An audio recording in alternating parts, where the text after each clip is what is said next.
શું તમારું account union bank of India કે પછી બેંક ઓફ ઇન્ડિયામાં છે? તો સાવધાન, દેશના બેન્કિંગ સેક્ટરમાં ફરી એકવાર મોટો ભૂકંપ આવવા જઈ રહ્યું છે.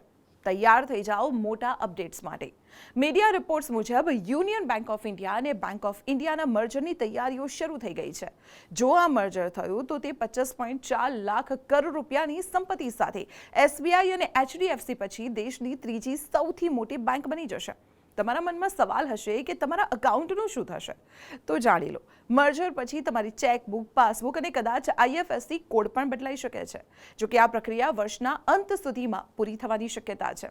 સરકારનો લક્ષ્યાંક સ્પષ્ટ છે. હાલની 12 સરકારી બેંકોને જોડીને માત્ર 4 થી 5 વિશાળ બેંકો બનાવી, જેથી તેઓ ખાનગી બેંકો સાથે ટક્કર લઈ શકે અને મોટા પ્રોજેક્ટ્સને સરળતાથી લોન આપી શકે.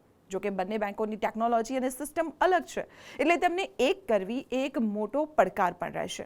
હાલમાં બંને બેંકો આ બાબતે આંતરિક તપાસ કરી રહી છે. શું તમને લાગે છે કે બેંકોના મર્જરથી ગ્રાહકોને ફાયદો થાય છે કે પછી મુશ્કેલીઓ આવે છે? કમેન્ટમાં તમારો અનુભવ ચોક્કસ જણાવો અને આવા સમાચારો તમારા મિત્રો સાથે પણ શેર કરો. અને આવી જ મહત્વપૂર્ણ અપડેટ્સ માટે આપ જોતા રહો સંદેશ ડિજિટલ.